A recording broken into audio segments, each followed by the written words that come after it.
Hello guys, welcome back to literature information. हम लोग discussion कर रहे थे स्ट्रेंज मीटिंग पर, जो लिखी है विल्फ्रेड ओवन ने। विल्फ्रेड ओवन की बायोग्राफी और इनका एक अलग से क्वेश्चन था उसके ऊपर, और इनकी पोएम फ्यूटिलिटी के ऊपर, और एंथम फॉर डूम्ड यूथ, ये हम लोग सब कुछ डिस्कस कर चुके हैं। और मैंने बाकायदा एक प्लेलिस्ट बना दी है जिसके अंदर मैंने ये सब कुछ ऐड कर दिया है। स्ट्रेंज मीटिंग को हम डिस्कस कर रहे थे। स्ट्रेंज मीटिंग के टाइटल के ऊपर सेपरेट लेक्चर बनाया है, स्ट्रेंज मीटिंग के ओवरव्यू के ऊपर सेपरेट लेक्चर बनाया है। स्ट्रेंज मीटिंग की हम लोग line to line summary discuss कर रहे थे, जिसमें से जब मैं लास्ट टाइम लेक्चर रिकॉर्ड कर रही थी तो मैंने यहाँ तक आप लोगों को पढ़ा दिया था, डिस्टिल तक।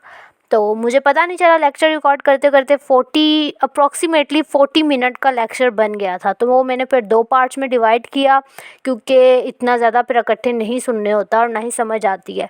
तो एक पार्ट हम लोगों ने एक पार्ट में डिस्कस किया यहाँ तक, और दूसरा हम लोगों ने दूसरे पार्ट में ये सारा डिस्कस किया। ठीक है, अब आज हम लोग थर्ड पार्ट डिस्कस करने लगे हैं, जो यहाँ से शुरू होगा। जैसा कि मैंने आपको बताया कि मैंने एक प्लेलिस्ट बनाई है, उसमें मैंने सीक्वेंस वाइज सारे लेक्चर्स अपने रखे हैं। लिटरेचर, उसका प्लेलिस्ट का नाम है literature of war and conflict. हाँ, ये वाला मैंने प्लेलिस्ट ये वाली बनाई है। तो स्टार्ट करते हैं आज का लेक्चर अब हम लोग। तो देखते हैं, इसका भी अगर पार्ट हम लोगों का लंबा हुआ तो मैं थीम्स जो हैं, और जो विल्फ्रेड ओवन ने हम लोगों को एक मैसेज दिया है पोइम के अंदर, जो है, और थोड़े से की पॉइंट्स, जो ओवरऑल आइडिया है, वो सब कुछ मैं एक सेपरेट लेक्चर में बनाऊंगी। और आज फिर सिर्फ हम लोग पोइम ही कवर करेंगे। ठीक है, तो स्टार्ट करते हैं। यहाँ से शुरू करना था आज हमने। तो पहले मैं थोड़ा सा आप लोगों को बता दूं कि कहानी क्या चलती आ रही थी। हम लोगों ने देखा था कि एक हम लोगों का स्पीकर था जो बैटल से एस्केप हुआ। बैटल से एस्केप होने के बाद वो एक टनल के अंदर पहुंच गया। बहुत डार्क और डल टनल थी। वहाँ उसने कुछ सोल्स को देखा जो मॉर्निंग कर रही थी, करा रही थी दर्द से, और सफरिंग के अंदर थी। फिर वहाँ पर उसको एक और बंदा मिला, एक और सोल मिली। वो उसके साथ फिर उसने थोड़ी बहुत उन दोनों की बातचीत हुई, और फिर उसको पता चलता है कि मैं हेल के अंदर हूँ। और नेक्स्ट फिर उसने देखा उन दोनों के बीच में कुछ बातें हुई, उन लोगों ने सेम थॉट्स और सेम डिज़ायर्स ये सब कुछ डिस्कस किया और ये सारी चीज़ें शेयर की। और हम लोगों ने फिर एंड पर सेंट्रल थीम के ऊपर एंड कर दिया था, जहाँ पर ओवन ने हम लोगों को सेंट्रल थीम दी कि ये ट्रेजेडी ऑफ वॉर है। ठीक है, ये सारी चीज़ें। और आज हम लोग यहाँ से शुरू करेंगे। आगे क्या बात हो रही है उन दोनों के बीच में वो देखेंगे। तो स्टार्ट करते हैं आज का lecture. Now man will go content with what we spoiled, और discontent boil bloody and be spilled. अब बेसिकली इन लाइंस में ओवन ने कैप्चर किया है एक कम्प्लेक्स से इमोशन को जो सोल्जर्स ने एक्सपीरियंस किया। वो एक्सपीरियंस कर रहे थे, that is horror of war. अब वो कहता है कि मैन विल गो कंटेंट। इस लाइन में क्या बताया कि after witnessing the devastation of war, कुछ सोल्जर्स को शायद कंफर्ट मिल गया, या उन लोगों ने एक्सेप्ट कर लिया कि उन लोगों ने जो डिस्ट्रॉय की ये चीज़ या डिस्ट्रक्शन उनकी वजह से हुई, क्या उन लोगों ने अचीव किया, ये सब कुछ उन लोगों ने एक्सेप्ट कर लिया। ठीक है, despite the immense loss and suffering. इन लोगों ने शायद खुद को कन्विंस कर लिया कि उनके एक्शंस जो वॉर में उन लोगों ने किए, that might necessary are justified. ठीक है, मतलब वो लोग सेटिस्फाई हैं शायद कि जो उन लोगों ने किया, जो डिस्ट्रक्शन हुई उस वक्त, वही ज़रूरी थी। एक तरह से ये भी कहा जा सकता है कि सोल्जर्स ने वर्ल्ड को स्पॉइल कर दिया, तबाह कर दिया, बट एक तरफ से वो सेटिस्फाई भी हैं। नेक्स्ट क्या कहते हैं, are discontent boil bloody and be spilled. Owen एक और ग्रुप ऑफ सोल्जर्स के बारे में बता रहे हैं, who remain discontent. Boil world का मतलब यहाँ पर क्या आ रहा है कि एक इंटेंस सा इमोशन। ठीक है, चाहे अब वो एंगर हो या रेग्रेट हो या कोई इनर कन्फ्लिक्ट हो। ठीक है, but basically these soldiers are haunted by the consequences of war.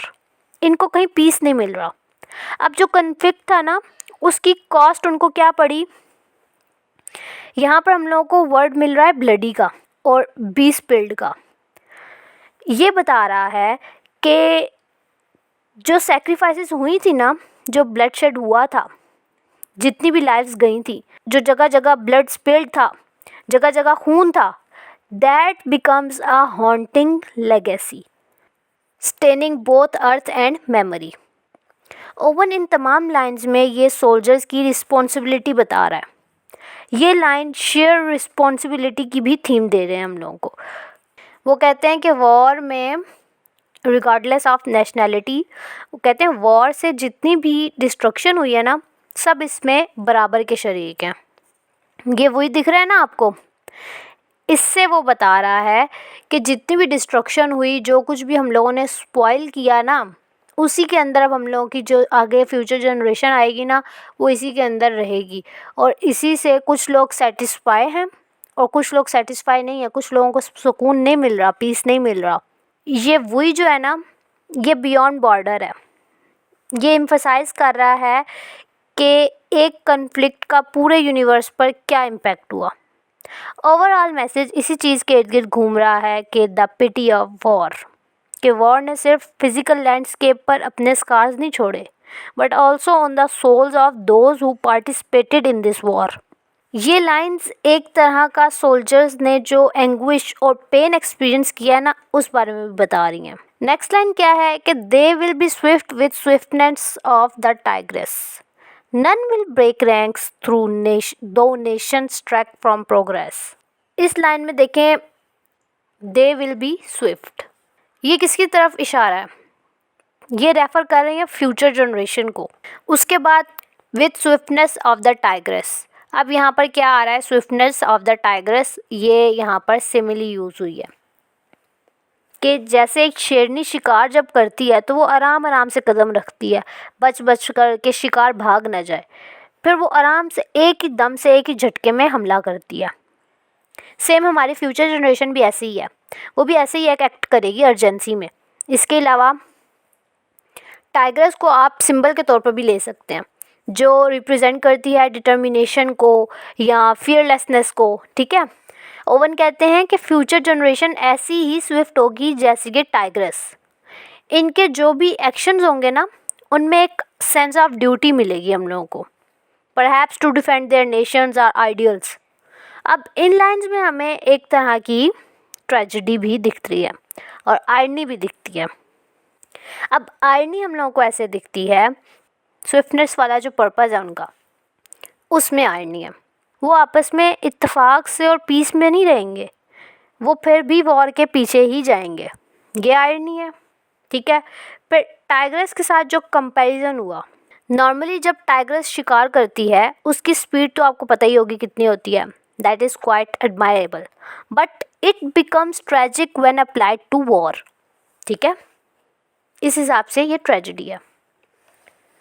अब नेक्स्ट लाइन में क्या बता रहे हैं? Now will break ranks. अब यहाँ पर ये जो ब्रेक रैंक्स है, इस लाइन में इस चीज़ की कन्फर्मिटी दी जा रही है कि डिस्पाइट हॉरर ऑफ वॉर, फिर भी लोग वही रास्ता दोबारा चुनेंगे, वायलेंस का रास्ता।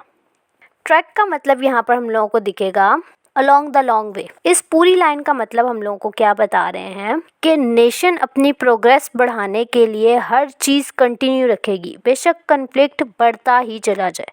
इसकी एग्जांपल आप ऐसे ले सकते हैं कि एक मुल्क आपकी ज़रूरत की चीज़ें बनाता है, ठीक है, और वो चीज़ें आपके मुल्क में भी बनती हैं, लेकिन आपको दूसरे मुल्क से आई हुई चीज़ पसंद आती है और आप वो ख़रीदते भी हैं। बट अचानक से ऐसा होता है कि उस मुल्क ने अपने लोगों को कहा कि जो उनके मुल्क के अंदर हमारे लोग जो रह रहे हैं उन पर जुल्म करना शुरू कर दो, उनको कत्ल करना शुरू कर दो, उनको मारने लग जाओ।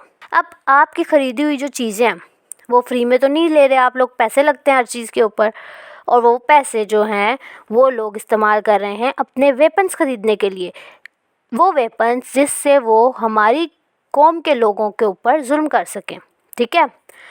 अब आपको तो इससे कोई फ़र्क नहीं पड़ता, क्योंकि आप लोग तो चीज़ें ख़रीद रहे हो, आपको वही पसंद है चीज़ें, और आपको तो कोई नुकसान नहीं पहुंच रहा। जबकि आप लोगों को इतना नहीं पता, अगर बीमारी को शुरू में ही पकड़ लिया जाए तो काबू में आ जाती है। लास्ट स्टेज के कैंसर की कोई दवा नहीं होती। तो यही बात हो रही है यहाँ पर भी कि ये जो साइकिल ऑफ वॉर है ना, ऐसे ही चलता रहेगा। जो पास्ट में सफरिंग की ना लोगों ने, उससे किसी ने भी कुछ नहीं सीखा और ना ही इंसानियत में इतनी एबिलिटी है कि वो ऐसा कदम उठा सकें। तो ये लाइंस हम लोगों को बता रही हैं ट्रैजिक इनएविटेबिलिटी ऑफ वॉर। जहाँ स्विफ्ट एक्शन आपकी सफरिंग को कंटिन्यू रखेंगे। टाइग्रेस की स्पीड कभी एडमायरेबल होती थी, पर अब उसको एज ए सिंबल यूज़ किया है ओवन ने ह्यूमैनिटी के कलेक्टिव चॉइस के साथ, जो इन लोगों ने खुद वायलेंस को चूज़ किया। नेक्स्ट लाइन देखें, courage was mine and I had mystery, wisdom was mine and I had mastery. अब ये जो लाइंस आ रही हैं ना आगे जितनी भी, इनके अंदर स्पीकर ने अपनी पास्ट लाइफ के बारे में बताया। सबसे पहले हम लोगों को ये वाली लाइन देखें, 2 वर्ड्स मिल रहे हैं। नंबर 1 करेज, नंबर 2 मिस्ट्री। वो कहते हैं कि बैटल फील्ड में इन सोल्जर्स को अपने करेज के बारे में पता चला। एक तरह की एक्नॉलेजमेंट हुई इनको। इन्होंने अपने डर का सामना किया, ख़तरों का सामना किया करेज के साथ। उसके बाद जो वर्ड है मिस्ट्री, वो यहाँ पर बता रहा है कि जो इनके एक्शंस थे वो हार्ड टू अंडरस्टैंड थे, इनमें मिस्ट्री थी, वो कम्प्लेक्स थे, कंफ्यूजिंग थे, जिनकी समझ ही नहीं आती थी। और यहाँ किनको समझ नहीं आती थी? उनको खुद को, कि हम क्या कर रहे हैं। जो वॉर होती है या जो बंदा वॉर कॉज कर रहा होता है, वो उनकी इंटेंशंस को अनप्रिडिक्टेबल बना देती है। जो बंदा वॉर कॉज कर रहा होता है वो उस बंदे की इंटेंशंस को अनप्रिडिक्टेबल बना देती है, ठीक है। वॉर उनके रियल एक्शंस को ऑब्स्क्योर कर देती है, धुंधला कर देती है, उनको समझ नहीं आती हम क्या कर रहे हैं। अब यहाँ ये अपनी पास्ट लाइफ के बारे में बता रहे हैं कि वॉर में मैंने अपने करेज को जाना और अपने एक्शंस को ना जाना कि मैं क्या कर रहा था, ठीक है। यहाँ पर ये बात हुई। नेक्स्ट क्या कहते हैं कि wisdom was mine and I had mastery. यहाँ पे भी हमें 2 वर्ड्स मिल रहे हैं, नंबर 1 विजडम, नंबर 2 मास्टरी। अब यहाँ पर क्या है कि विजडम का मतलब तो हम लोगों को यहाँ पे बताया जा रहा है कि जो हमारा स्पीकर था वो एक तरह का अक्लमंद था, शऊर रखता था, हर चीज़ को समझता था। बट मास्टरी जो है, इसका मतलब आ रहा है कि वो एक अच्छा थिंकर भी था और उसके पास टैलेंट्स भी थे। यहाँ पर आपने मास्टरी के 2 मतलब लेने हैं, डुअल मीनिंग दे रहे हैं mastery.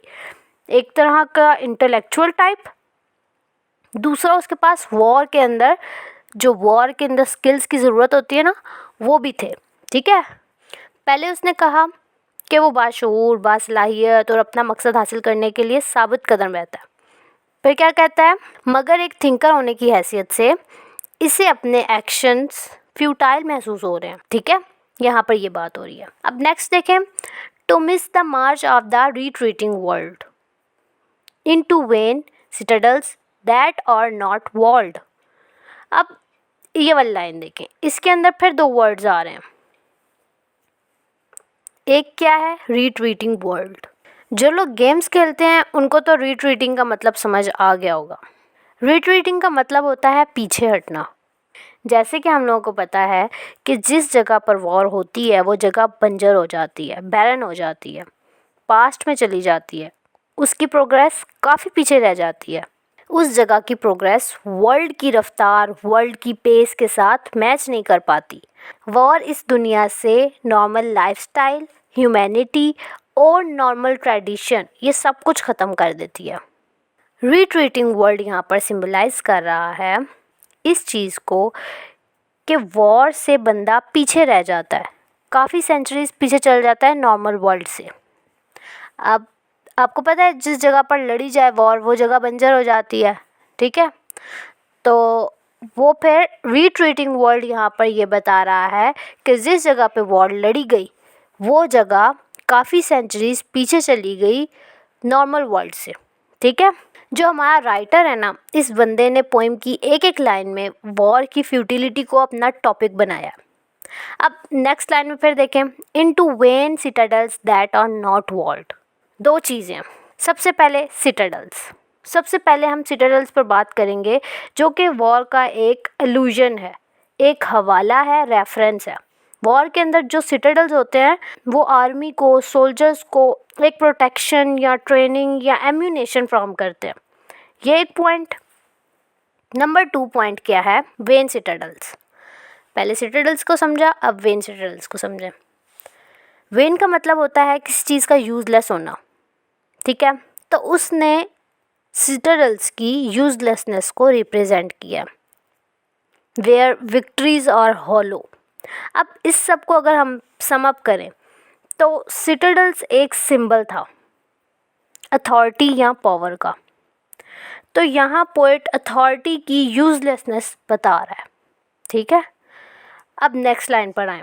Then when much blood had clogged their chariot wheels I would go up and wash them from sweet Wales.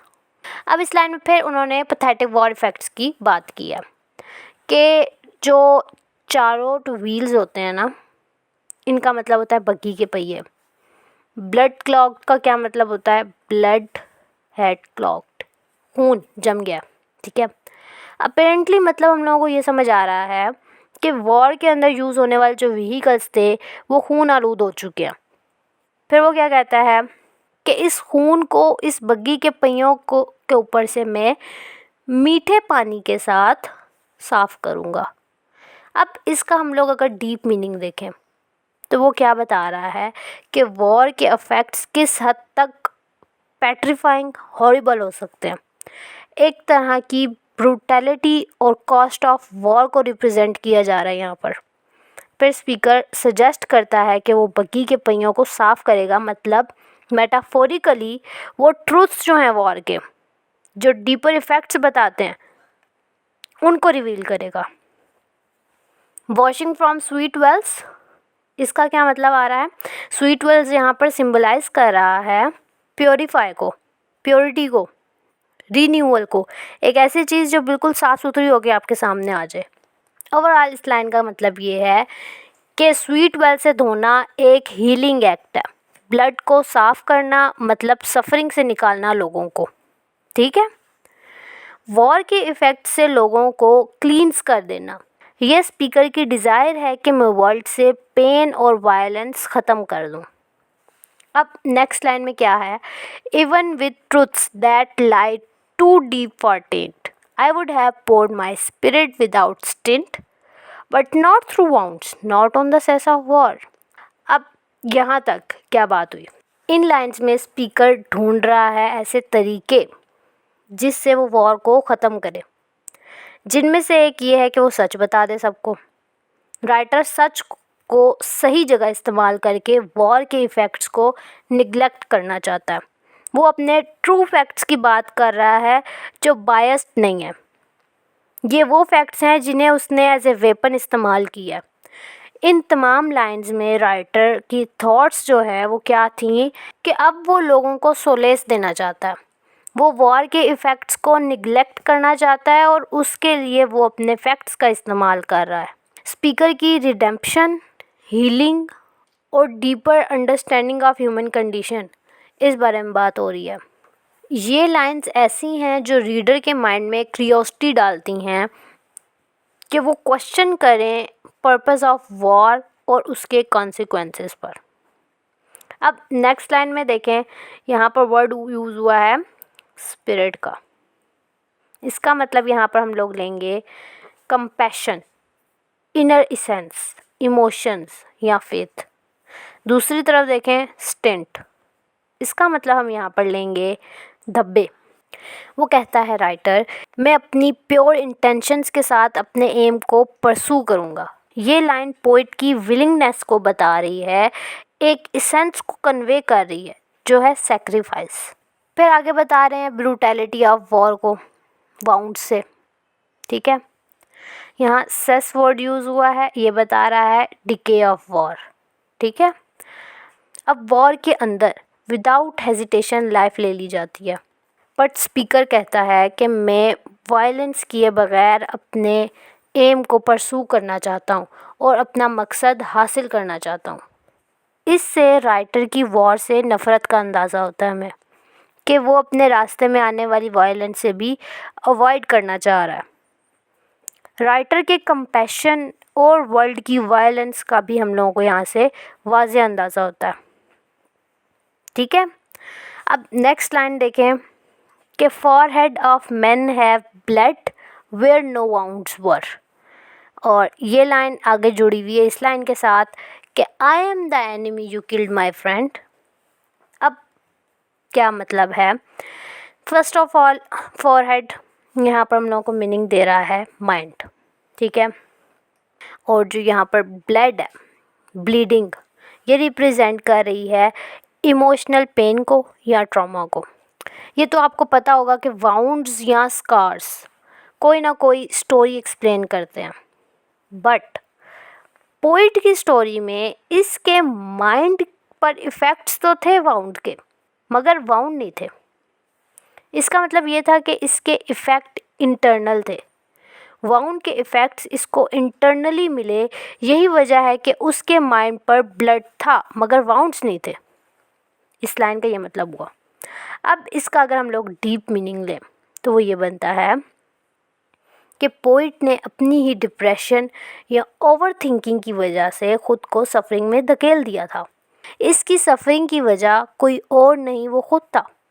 उसके अलावा यहाँ पर हम लोगों को स्ट्रेंजर की आइडेंटिटी रिवील करके बताई जा रही है।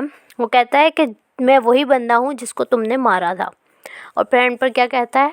My friend. मतलब एनिमी सोल्जर था लेकिन फ्रेंड बोल रहा है उसको। अब इसके अंदर भी एक कहानी छुपी हुई है।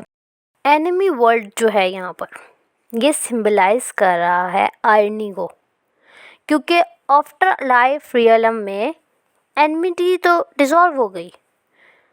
वो लोग सेम थॉट्स और सेम डिज़ायर्स शेयर कर रहे थे। शेयर्ड ह्यूमैनिटी का प्रोसेस चल रहा था एज ए ह्यूमन फेलो।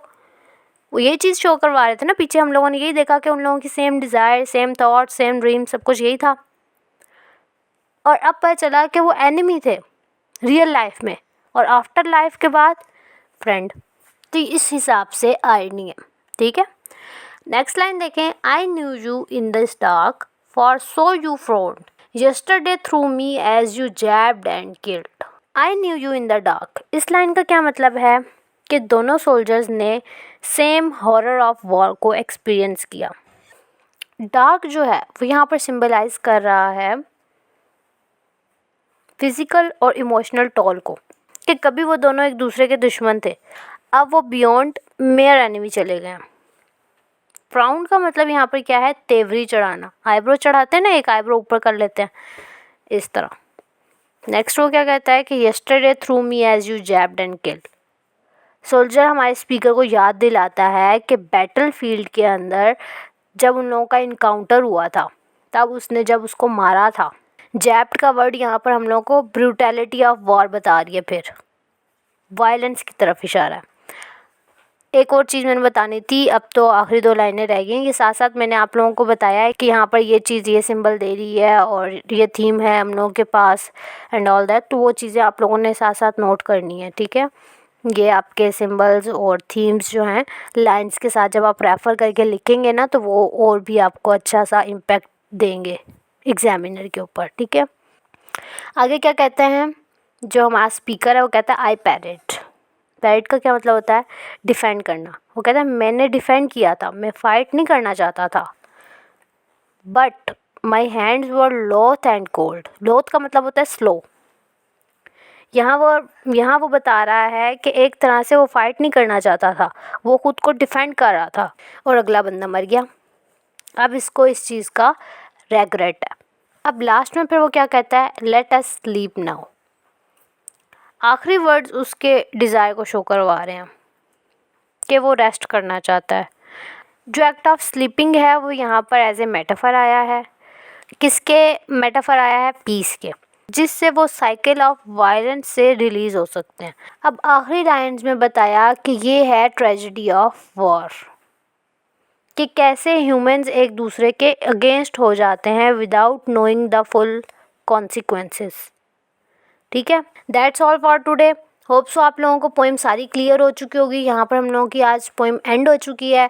अब नेक्स्ट लेक्चर के अंदर लास्ट लेक्चर बनाएंगे और उसके अंदर हम लोग थीम्स और इसके ओवन ने जो हम लोगों को मेन पॉइंट्स बताए वो डिस्कस करेंगे। ये मैंने सब रखा हुआ है, तो अभी हम लोग नेक्स्ट लेक्चर फिर बनाते हैं, ठीक है। अभी आज का लेक्चर इतना ही, मिलते हैं नेक्स्ट लेक्चर के अंदर। अल्लाह हाफिज़।